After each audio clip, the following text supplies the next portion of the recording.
Hola, qué gusto arrancar con este análisis. Vamos a meternos de lleno en esta guía clínica visual, porque hoy tenemos entre manos uno de los escenarios más, digamos, intensos y desafiantes que podemos enfrentar en la consulta, sobre todo en atención primaria, el manejo agudo de las crisis epilépticas, o sea, ese momento crítico donde cada segundo cuenta.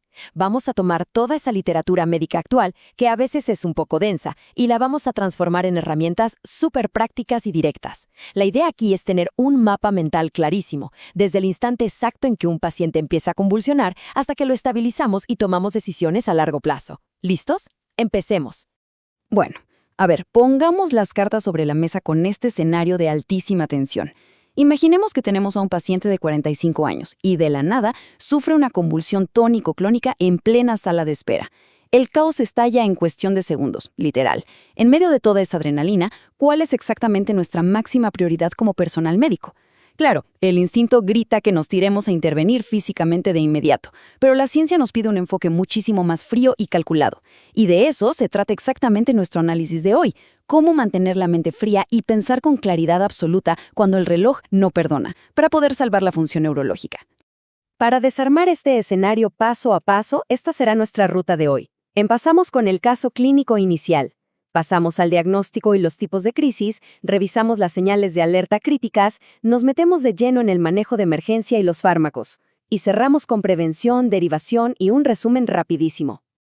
Arrancamos entonces con la primera parte, nuestro caso clínico inicial.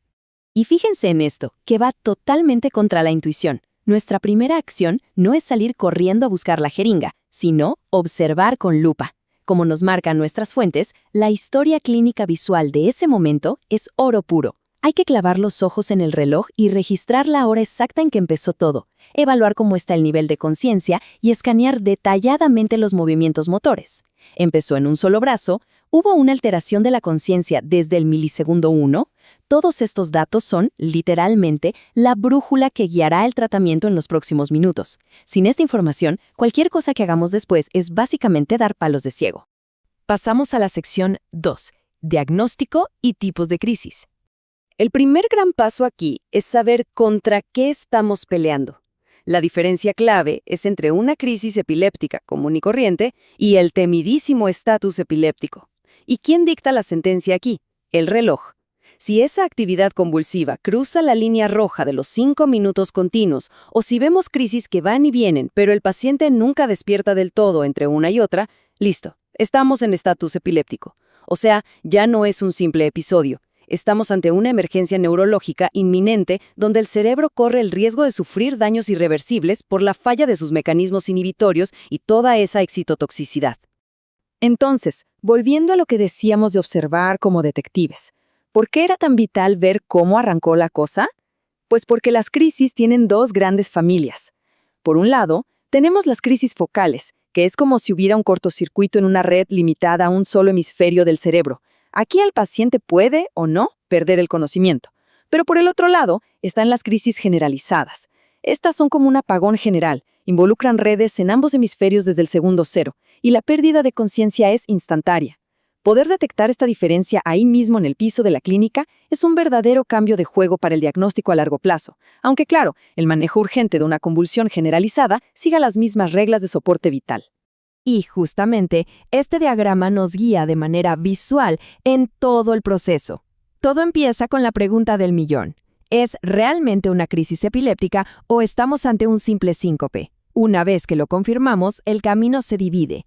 Si es la primera crisis en su vida, el enfoque se va de lleno a estudios analíticos para descartar causas metabólicas u orgánicas, como se ve ahí en la caja izquierda. Pero ojo, si ya es un paciente con epilepsia conocida, el algoritmo nos manda directito a medir los niveles de sus fármacos antiepilépticos para ver si hay toxicidad o si dejó de tomarlos. Es básicamente un salvavidas mental perfecto para organizar nuestras ideas bajo muchísima presión. Avanzamos a la sección 3, las señales de alerta críticas. Aquí tenemos que grabarnos algo a fuego. No toda convulsión es sinónimo de epilepsia. Existen estas banderas rojas o diagnósticos subyacentes urgentes que nos exigen actuar ya, incluso antes de enfocarnos en la convulsión per se. Hablamos de cosas gravísimas como una hipoglucemia severa, hipoxia, infecciones del sistema nervioso central, un traumatismo craneal reciente o síndromes de abstinencia, ya sea por alcohol o medicamentos. Piénsenlo así. Si el cerebro está convulsionando porque se quedó sin gasolina, o sea, sin glucosa u oxígeno, ni todo el antiepiléptico del mundo va a apagar el fuego.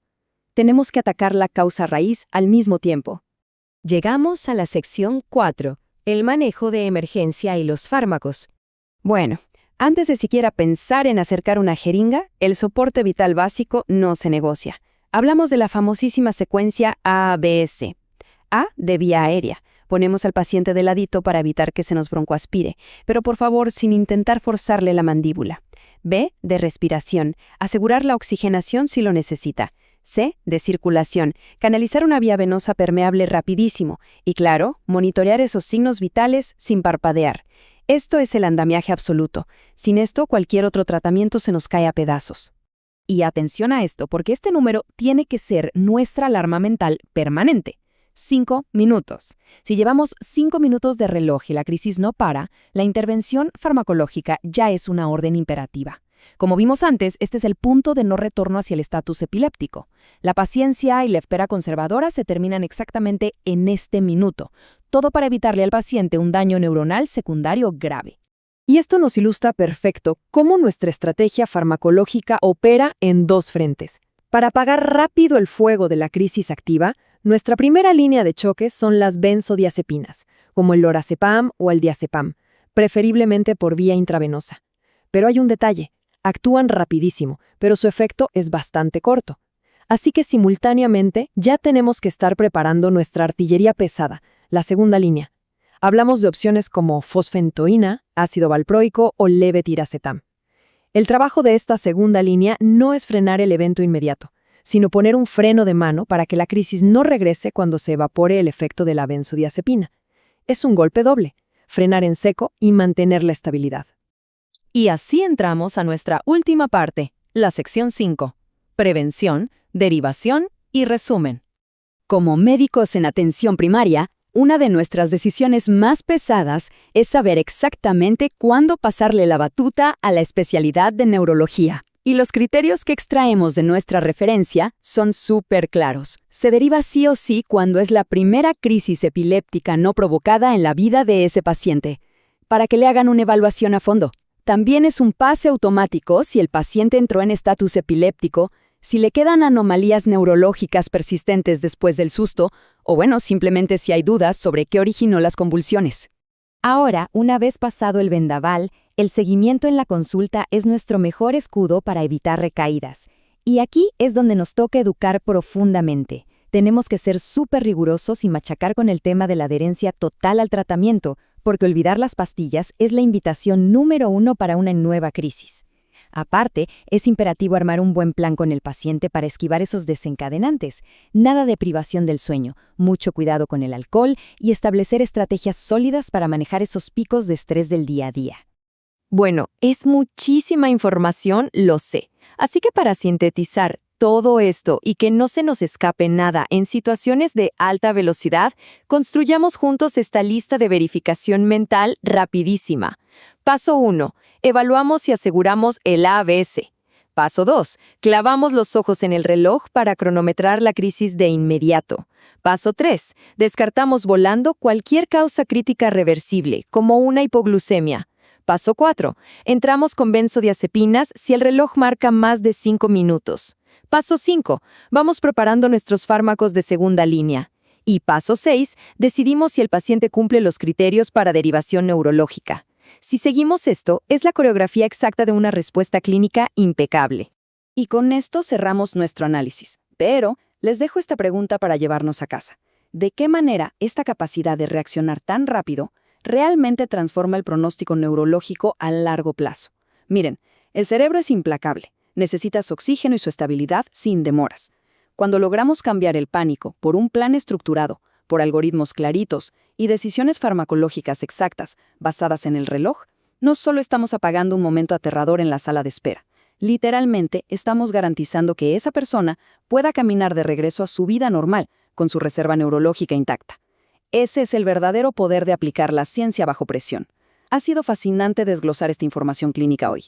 Mantener estos algoritmos visuales siempre a la mano es la clave definitiva para una práctica médica de excelencia. Hasta la próxima.